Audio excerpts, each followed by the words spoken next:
अमरावतीच्या तिवसा तालुक्यातील शिवणगाव गावात रात्रीच्या सुमारास 2 दिवसात अनेक वेळा भूकंप सदृश्य धक्के बसल्याने गावात खळबळ उडाली असून ग्रामस्थांमध्ये भीतीचं वातावरण निर्माण झालंय। रात्रीच्या सुमारास अचानक जोरदार धक्के बसल्याने गावातील लोक घराबाहेर आले होते। या संदर्भात अमरावतीचे काँग्रेस पक्षाचे खासदार बळवंत वानखडे, तिवसाचे तहसीलदार मयूर कडसे गावात भेट देत पाहणी करत नागरिकांशी संवाद साधला। खासदार बळवंत वानखडे यांनी यावेळी ग्रामस्थांना धीर देत जिल्हा प्रशासन आणि तालुका प्रशासनाची संवाद साधत नेमका हा प्रकार काय आहे, वारंवार गावात का भूकंप सदृश्य धक्के बसत आहे यात संशोधन करा आणि ग्रामस्थांमध्ये भीती कशा प्रकारे दूर होईल याबाबत त्यांना अवगत करा, अशा सूचना खासदार बळवंत वानखडे यांनी दिल्या। गेल्या काही वर्षापासून शिवणगाव असेल, फत्तेपूर असेल, तिवसा तालुक्यातील या गावांना सतत भूकंपाचे धक्के लागत आहेत।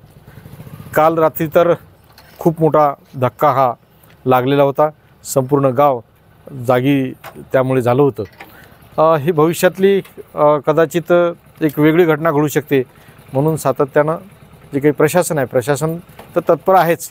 आताच कलेक्टर महोदयांसोबत त्या विषयावर चर्चा झाली। जी काही टीम आहे, तज्ज्ञ टीम बोलावून आणि इतर मापन केंद्र असेल किंवा इतर काही उपाययोजना असतील त्या करण्याच्या संदर्भात सूचना दिल्या गेल्या आहेत। कलेक्टर महोदयांनी लगेच त्यावर अंमलबजावणी म्हणून येत्या 1-2 दिवसातच ते करण्याचं ठरवलं। तहसीलदार महोदयसुद्धा रात्रीपासून इथं जागी होते। गावकऱ्यांना मी एवढंच आवाहन करेल की घाबरून जाऊ नये, का फार त्यासाठी काही होणार नाही, पण आपण उपाययोजना म्हणून ते येणाऱ्या 1-2 दिवसातच करण्यात येतील।